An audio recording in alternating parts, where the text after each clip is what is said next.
biasa di pagi-pagi begini kita kumpul-kumpul di sini dengan jemaah masjid Rahmatan lil Alamin itu tiap hari menyampaikan perkembangan.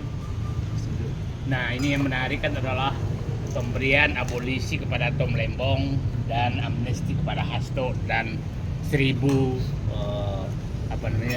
narapidana yang lain. Pulau Lombongan. Nah, kita tahu bahwa abolisi ini itu jarang sekali diberikan karena abolisi ini adalah pengakuan pemerintah atau penguasa terhadap suatu proses hukum bahwa ada kesalahan dalam proses hukum, sehingga jarang diberikan karena itu agak menyerempet sedikit kepada intervensi hukum karena menghentikan proses hukum karena dianggap ada yang salah. Nah, kalau amnesti adalah pengampunan terhadap seseorang yang diakui bahwa melakukan pelanggaran pidana. Artinya diakui bahwa sudah terjadi pelanggaran pidana. Kalau ini diakui bahwa proses hukumnya salah. Proses hukumnya salah. Nah, sehingga berbeda. Tapi ada yang menarik dari sini bahwa kedua-duanya baik Tom Lembong maupun Hasto itu belum meminta apapun ke presiden. Belum meminta abolisi, belum amnesti. Nah, sekarang berarti ini inisiatif presiden melihat suara masyarakat. Melihat suara masyarakat bahwa ini ada sesuatu yang perlu diluruskan dalam penegakan hukum. Nah, kita tahu semua bahwa kedua kasus ini sulit dibantah bahwa ini pesanan Joko Widodo. Ini sulit dibantah. Nah, sulit dibantah bahwa ini pesanan itu, sehingga ada 3 analisis yang muncul sebenarnya. Ada orang menyatakan bahwa ini adalah bargaining politik Prabowo.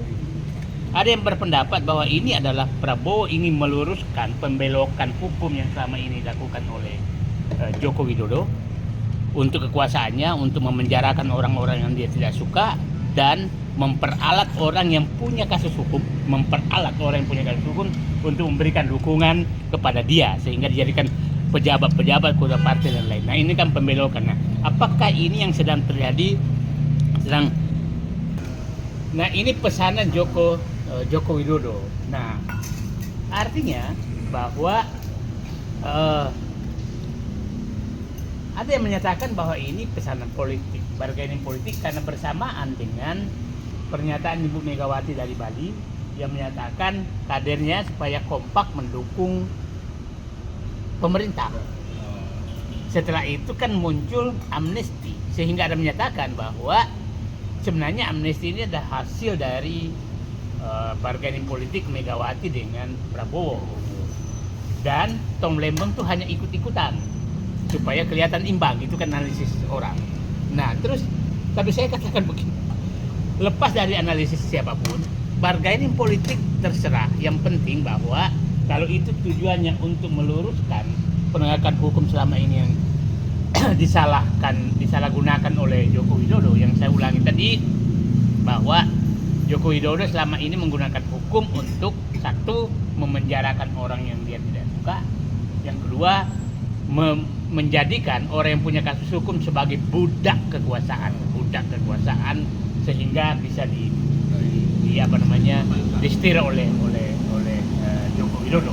Nah, ini siapa tahu ini yang diluruskan oleh Prabowo. Nah, pihak yang pesimis bahwa Prabowo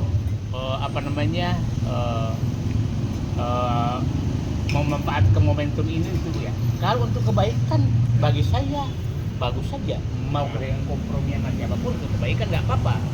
Karena begini, sulit dibantah, saya katakan bahwa ini pesanan Joko Widodo 2 kasus ini. Kasus Tom Lembong itu diproses tahun 2023. Joko Widodo masih presiden. Dan yang kedua, kasus Tom Lembong saya mengikuti terus, itu betul ada orang di penjara tidak ada mens rea itu niat baik, niat jahat. Yang kedua, tidak terbukti merugikan negara. Yang ketiga, tidak terbukti melanggar undang-undang.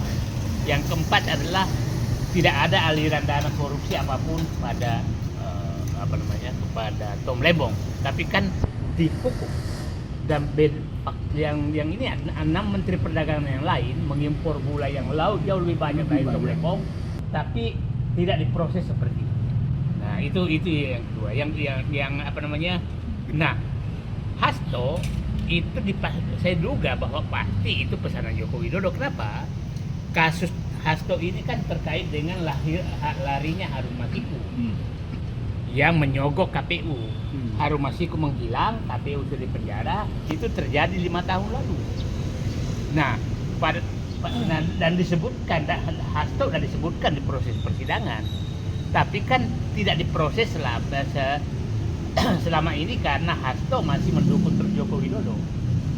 Nah, baru diproses setelah pecah kongsi antara PDIP dengan Joko Widodo. Nah, sehingga Hasto baru diungkap setelah Hasto tuh keras sekali mengkritik Joko Widodo. Nah, jadi sangat sulit dibantah bahwa ini pesanan Joko Widodo. Nah, artinya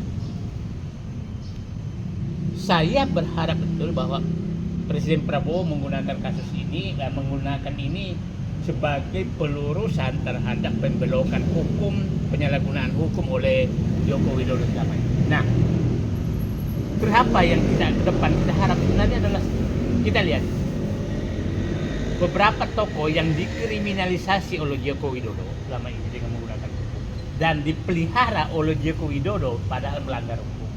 Jadi kita harus sampaikan satu, Habib Rizik pada saat itu di penjara hanya alasan bahwa membuat keramaian pada saat COVID, ya kan? Padahal yang lain juga bikin keramaian, itu dicari-cari. Nah, puncaknya adalah kasus KM 50. Nah, kasus-kasus lain, contoh Syahganda Nainggolan, itu jelas-jelas di penjara karena hanya kritis. Kemudian ada Jumhur Hidayat, ada Anton Permana, ada Edi Mulyadi yang hanya menyatakan IKN ini tepat buang jin buat anak, yang dituntut oleh masyarakat Dayak saat itu. Nah, sekarang masyarakat Dayak diam semua setelah ketahuan bahwa IKN memang hanya merusak Kalimantan, ya tadi. Nah, tapi teman kita udah di penjara, Edi Mulyadi. Kemudian ada Ruslan Buton di penjara juga. Nah, ada ibu-ibu dari Lampung, aktivis dari Lampung di penjara juga. Jadi banyak sekali orang-orang di penjara oleh Joko Widodo karena ini politik. Nah, kita tahu bahwa banyak juga yang sedang dipelihara Joko Widodo sama ini karena terindikasi ada kasus hukum.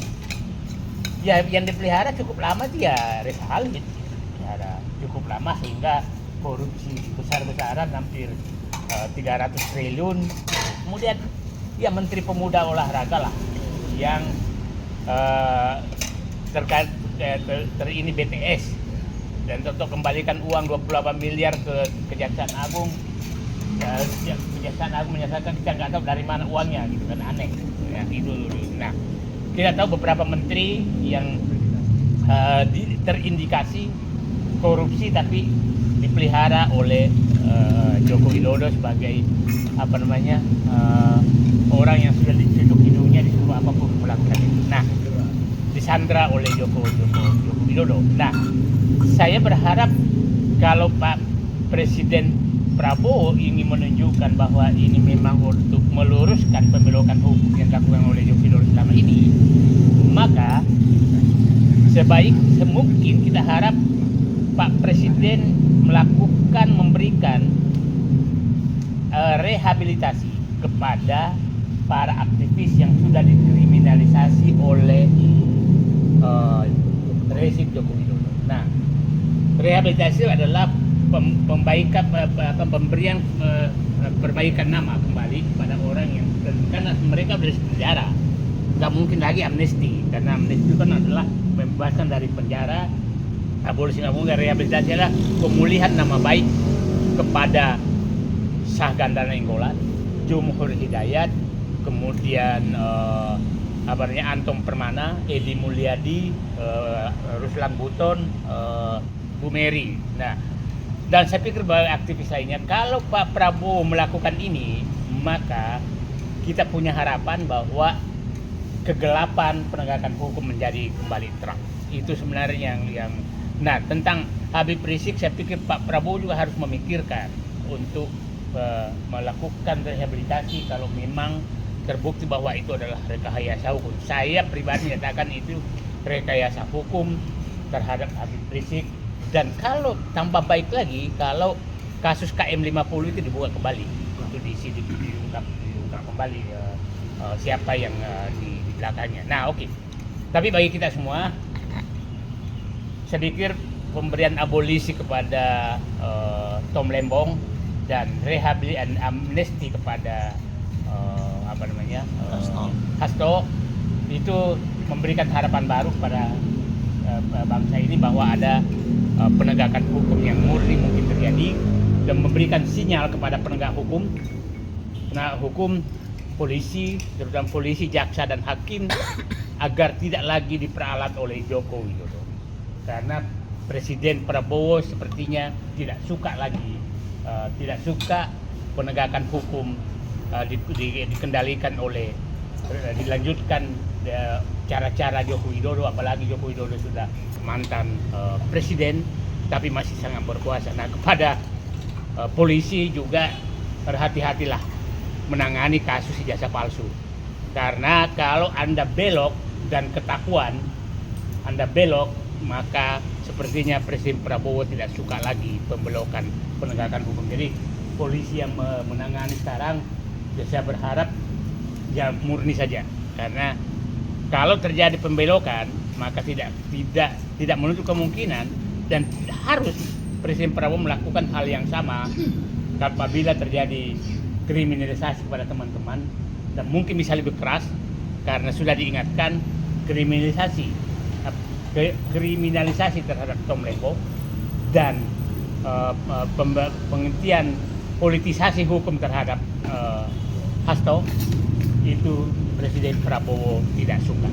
Nah, jadi kesimpulan dari ini adalah pemberian abolisi kepada Tom Lembong dan amnesti kepada Hasto.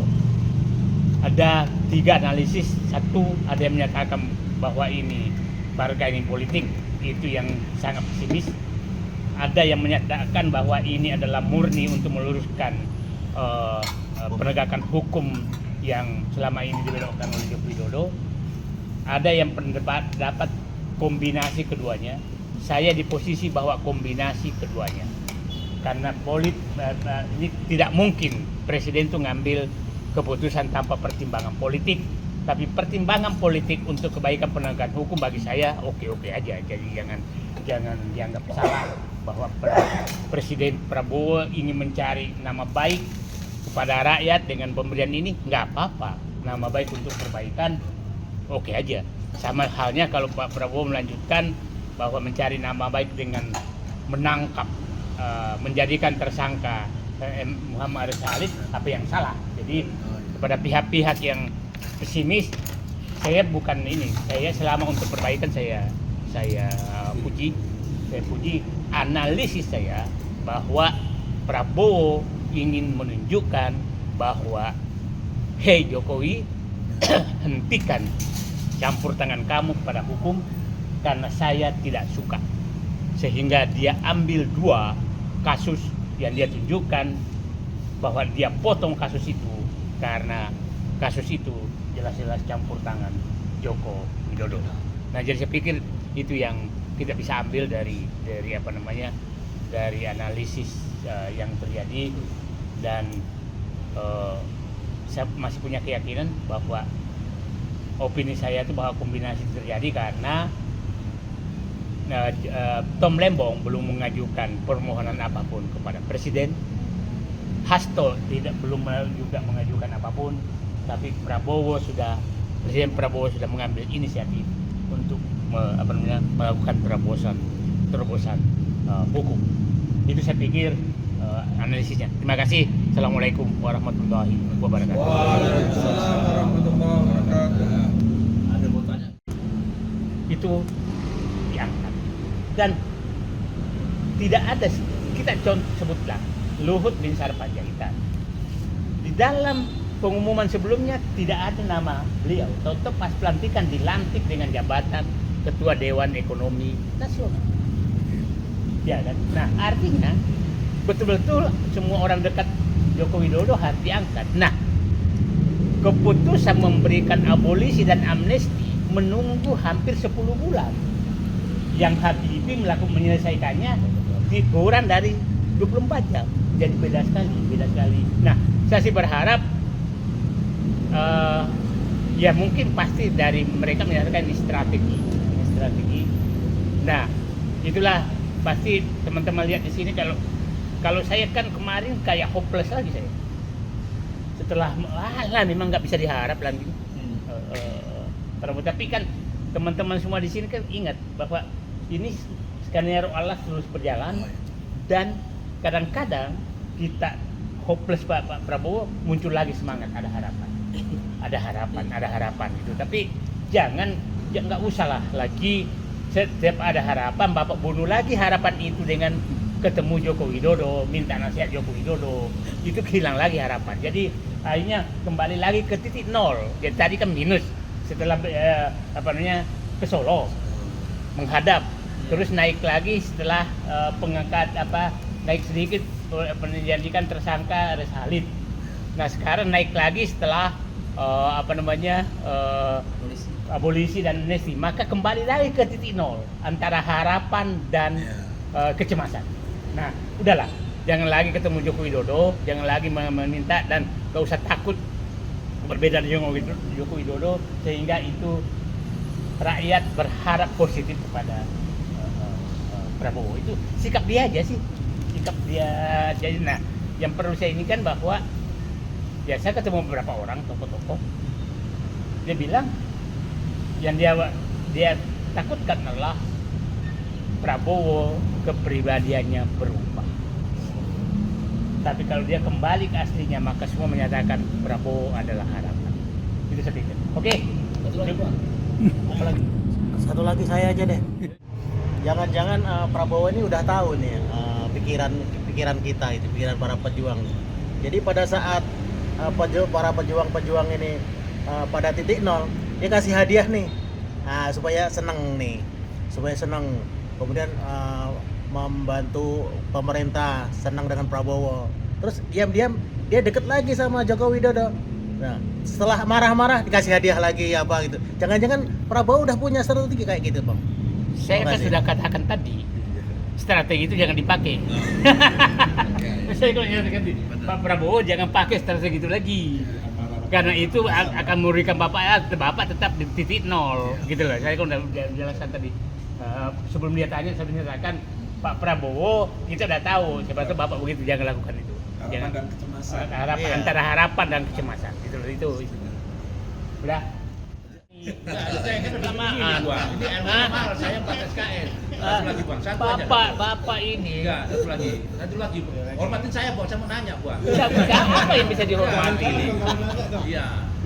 Udah mau nanya marah lagi. Jadi yang pertama Bang, saya tanya apakah selama pemerintahan di Indonesia ini waktu itu pernah menerbitkan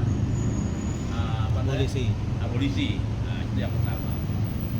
Yang kedua, saya tahu Bang adalah termasuk orang yang saat ini paling atas, yang sangat keras mengkritik pemerintah, maupun Prabowo maupun Jokowi. Kalau kebijakannya itu nggak pas, uang pasti akan teriak, kan begitu.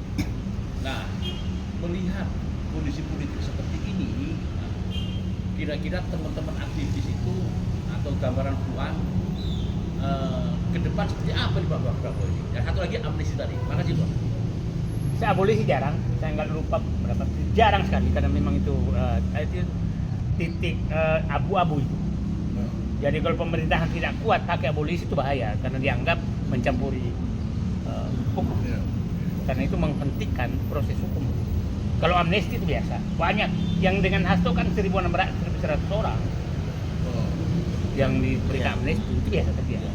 Nah, bagaimana? Kalau menyatakan saya paling keras mengkritik, saya paling keras mengkritik Joko Widodo, rezim Joko Widodo. Malah saya ditulis sekarang, Bapak terlalu cepat memuji Prabowo. Karena setiap ada kebijakan Prabowo membaik, detik berikutnya terima kasih Presiden Prabowo. Ya kan? Saat mengenalkan Resalit, terima kasih Presiden Prabowo. Saat dia kemarin tadi malam saya udah dihujat lagi oleh teman-teman, kamu terlalu cepat. Saya beginilah, kalau orang berbuat baik, saya akan puji. Pertanyaan saya sekarang, tunjukkan satu kebaikan Joko Widodo supaya saya puji juga. Saya nggak ketemu kebaikan dia selama dia menjadi presiden. Nah, kalau ada kebaikannya kirimkan ke saya puji juga. Cuma saya nggak ketemu kebaikannya gitu, susah gitu loh Pak. Jadi saya itu ya saya menempatkan diri, kalau bagus saya katakan bagus, kalau jelek saya katakan jelek. Pak, ya kita tahu kan, yang kritik paling keras tentang kedatangan Jokowi ke Solo kan saya. Keras banget saya. Ya. Nah, tapi yang memuji Prabowo sekarang saya puji paling cepat juga karena memang kebijakannya bagus gitu, itu aja sebenarnya. Jadi saya selalu menempatkan objektif aja melihat. Saya biasanya kalau lagi kesal dan kecewa terhadap harapan saya ke Prabowo, ya saya ke masjid sini aja ngaji. Itu aja. Kalau udah sangat kan, kalau saya sudah teriak masih ya biarin aja, tapi ya siapa tahu Allah dengan teriakan kita itu Prabowo menjadi ya juga ya, saya harus melakukan perbaikan.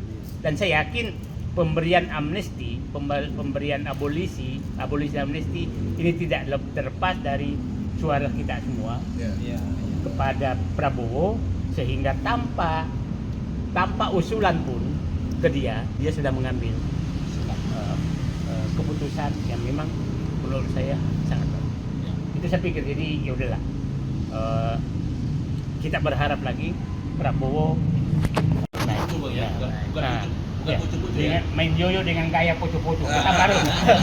Betapa rusaknya tuh, udah gaya poco-poco main yoyo pula. Oke, terima kasih Bang. Ini pembelajaran. Dulu Pak duduk dulu deh, biar penutupan dulu dibantukan. Duduk dulu. Terima kasih Bang, ini hari ini alhamdulillah dapat pembelajaran beberapa SKS. Mungkin saya udah sampai 161 SKS, gak seperti dari Mulyono Bang tadi kita duduk ini santai, alhamdulillah. Saya tahu selama ini perjuangan Tuan luar biasa, saya mendampingi Tuan. Karena semua aktivis yang ada di Indonesia rata-rata kalau mengadakan seminar untuk Indonesia selalu ingin menampilkan beliau, karena selalu menjadikan kebenaran adalah. Jadi nggak ada, kalau salah ya salah, kalau benar ya benar, itulah.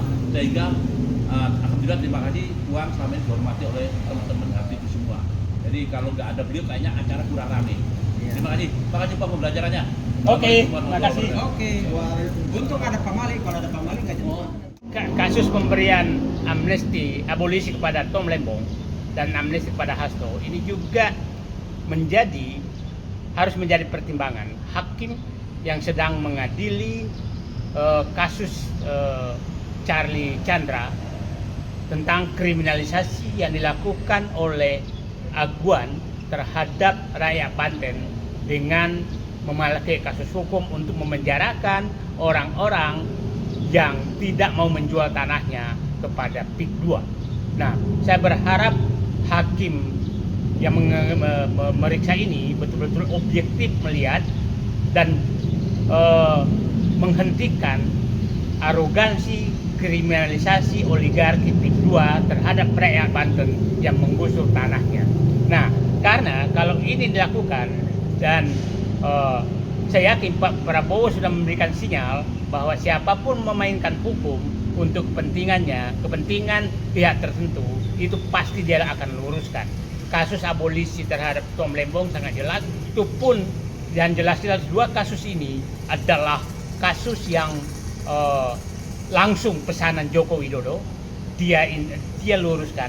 Apalagi kasus yang hanya dilakukan oleh geng Solo oligarki Parcok untuk memenjarakan orang-orang rakyat yang mempertahankan haknya. Sebaiknya penegak hukum itu tidak melakukan hal yang sama, karena kita tahu bahwa kasus Charlie Chandra dan kasus-kasus lain yang ada di Banten itu betul-betul dilakukan kriminalisasi oleh aparat kepolisian dan dilanjutkan oleh jaksa dan mudah-mudahan diluruskan kembali oleh hakim bahwa kriminalisasi memang harus dihentikan dalam proses penegakan hukum. Sekali lagi, saya ingatkan kasus Charlie Chandra yang dikriminalisasi oleh PIK 2 oleh Aguan dan kawan-kawan itu sebaiknya diluruskan karena Presiden Prabowo sudah menunjukkan bahwa tidak boleh lagi menggunakan kasus hukum sebagai alat kekuasaan untuk kepentingan oligarki dan kepentingan penguasa. Kasus Charlie Chandra sangat jelas adalah untuk kepentingan oligarki. Dan Charlie Chandra dan rakyat Banten lainnya jelas adalah keputusan untuk penggunaan hukum untuk kepentingan mereka. Geng Solo, oligarki dan Parcok. Terima kasih. Nah, kasus pemberian amnesti abolisi kepada Tom Lembong dan amnesti kepada Hasto ini juga harus menjadi pertimbangan hakim yang sedang mengadili kasus Charlie Chandra tentang kriminalisasi yang dilakukan oleh Aguan terhadap rakyat Banten dengan memakai kasus hukum untuk memenjarakan orang-orang yang tidak mau menjual tanahnya kepada PIK 2. Nah, saya berharap hakim yang memeriksa ini betul-betul objektif melihat dan menghentikan arogansi kriminalisasi oligarki PIK 2 terhadap rakyat Banten yang menggusur tanahnya. Nah, karena kalau ini dilakukan dan saya yakin Pak Prabowo sudah memberikan sinyal bahwa siapapun memainkan hukum untuk kepentingan pihak tertentu, itu pasti dia akan luruskan. Kasus abolisi terhadap Tom Lembong sangat jelas, itu pun dan jelas-jelas dua kasus ini adalah kasus yang langsung pesanan Joko Widodo, dia luruskan, apalagi kasus yang hanya dilakukan oleh geng Solo oligarki Parcok untuk memenjarakan orang-orang rakyat yang mempertahankan haknya. Sebaiknya penegak hukum itu tidak melakukan hal yang sama, karena kita tahu bahwa kasus Charlie Chandra dengan kasus-kasus lain yang ada di Banten itu betul-betul dilakukan kriminalisasi oleh aparat kepolisian dan dilanjutkan oleh jaksa, dan mudah-mudahan diluruskan kembali oleh hakim bahwa kriminalisasi memang harus dihentikan dalam proses penegakan hukum. Sekali lagi, saya ingatkan kasus Charlie Chandra yang dikriminalisasi oleh PIK 2 oleh Aguan dan kawan-kawan itu sebaiknya diluruskan karena Presiden Prabowo sudah menunjukkan bahwa tidak boleh lagi menggunakan kasus hukum sebagai alat kekuasaan untuk kepentingan oligarki dan kepentingan penguasa. Kasus Charlie Chandra sangat jelas adalah untuk kepentingan oligarki. Dan Charlie Chandra dan rakyat Banten lainnya jelas adalah keputusan untuk penggunaan hukum untuk kepentingan mereka. Geng Solo, oligarki dan Parcok. Terima kasih.